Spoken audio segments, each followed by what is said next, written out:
Today, Florida lawmakers and some members of Congress toured a controversial new immigration detention center in Florida amid humanitarian concerns over the site.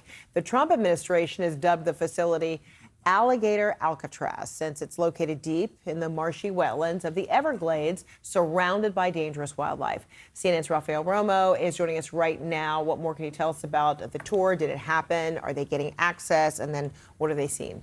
Well, they get in. That much we know, and they're slowly coming out and making their statements. But this is something that happened because after being denied access to the immigrant detention facility, several Florida state lawmakers sued Governor Ron DeSantis and his director of the Florida Department of Emergency Management, Kevin Guthrie, who runs the site. In the lawsuit, the legislators say they have the legal right to have unannounced access to all the facilities recently built at the Dade Collier Training and Transition Airport, dubbed the Alligator Alcatraz Detention Center, adding that both DeSantis and Guthrie, quote, have exercised the governor's emergency powers beyond their authority. The Florida Division of Emergency Management agreed to host a tour of the facility today between 11 a.m. and 12:30 p.m. Eastern Time, but only for Florida state legislators and members of Congress. Lawmakers like Congresswoman Debbie Wasserman Schultz, a Democrat, say they have heard from relatives of those detained as well as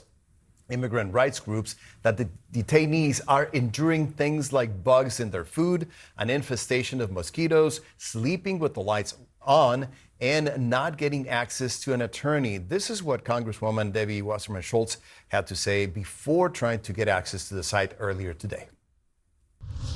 The conditions that we saw inside this internment camp, which it is nothing less than that description, were really appalling. These detainees are living in cages. The pictures that you've seen don't do it justice. They are essentially packed into cages, wall-to-wall humans, 32 detainees per cage. Again, this happening just a few moments ago after all of these lawmakers came out. Then earlier this week, Fred, I spoke with a Guatemalan woman whose husband is detained at Alligator Alcatraz. Among other things, she told me her husband is enduring mosquitoes, unbearable heat and humidity, insufficient washing facilities, hard beds, and bad food. She also told me her husband was only able to take one shower in a 6-day period and that he has not had access to an attorney so far. On Thursday, Florida Governor Ron DeSantis said people need to remember, he said, that Alligator Alcatraz is not a hotel. Let's take a listen. It is a center to process illegal aliens and then to provide a pad to deport them from the runway that's right there. We did not create the Four Seasons. That's not the intent of this. All the standards are a lot higher than what was even required. And Fred, in addition to the current heat and humidity inside the tents and the abundance of mosquitoes, immigrant rights groups also worry about the opening of a migrant detention center in the middle of a hurricane season. We were talking about it a couple of hours ago. One of the lawmakers said that's precisely the question he has. What's going to happen if there's a hurricane, if there's a powerful storm? Right, because it's very early on, and usually that route is usually 2-lane in most places, in order to get to that location around the Everglades. And so it would be a difficult way to get out quickly. Especially for 3,000 people. Yeah. Yes. All right. Thanks so much, Rafael. Appreciate it. All right, the opening of this controversial detention center in the Florida Everglades is bringing up painful reminders of detention camps from the past for some Americans, specifically Japanese American internment camps, which the U.S. government set up during World War II when the government forcibly relocated and incarcerated more than 100,000 people of Japanese descent. I'm joined now by John Osaki. He is the executive director of the Japanese Community Youth Center in San Francisco. And John, good to see you. Thanks for having me. So you're not alone in seeing these deep parallels between the so-called Alligator Alcatraz and the targeting of Japanese Americans during World War II who were rounded up, incarcerated. You heard Representative Debbie Wasserman Schultz just a moment ago, who is touring the facility there in the Everglades. So talk to me about the parallels you're seeing and how this is really, turning up some very disturbing emotions. Well, in 1942, Japanese Americans were criminalized based solely on their race. And it is extremely disturbing for many in our community to see immigrants being criminalized. It has nothing to do with whether or not they have actually committed a crime. And there are many painful memories that are coming up for many in our community: the lack of due process, the fact that folks are being rounded up indiscriminately.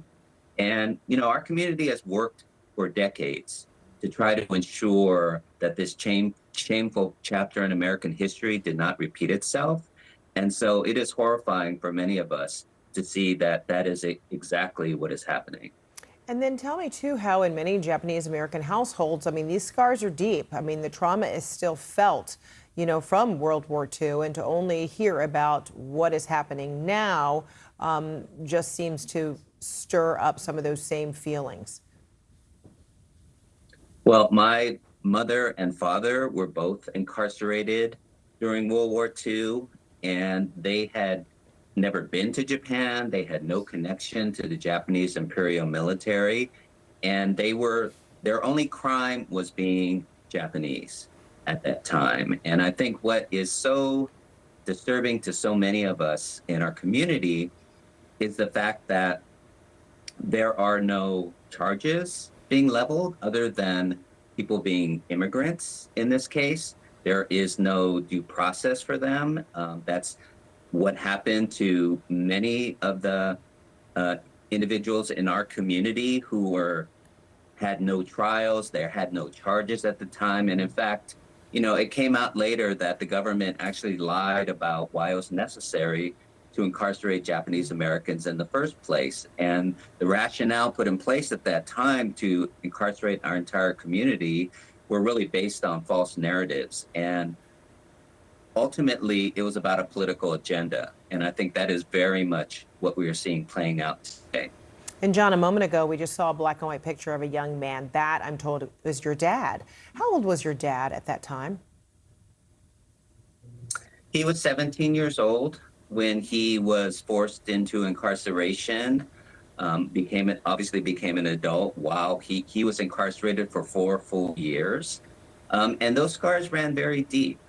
I don't think anybody who went through that experience ever fully recovered about it. Many in his generation never spoke about it to their family members. And, that trauma, it's been well documented, has multi-generational impacts, and certainly has driven a lot of the work that I've done to ensure that this country is educated about what took place, about the fact that this government has acknowledged that that shameful chapter in American history was based on racism and a failure of political leadership.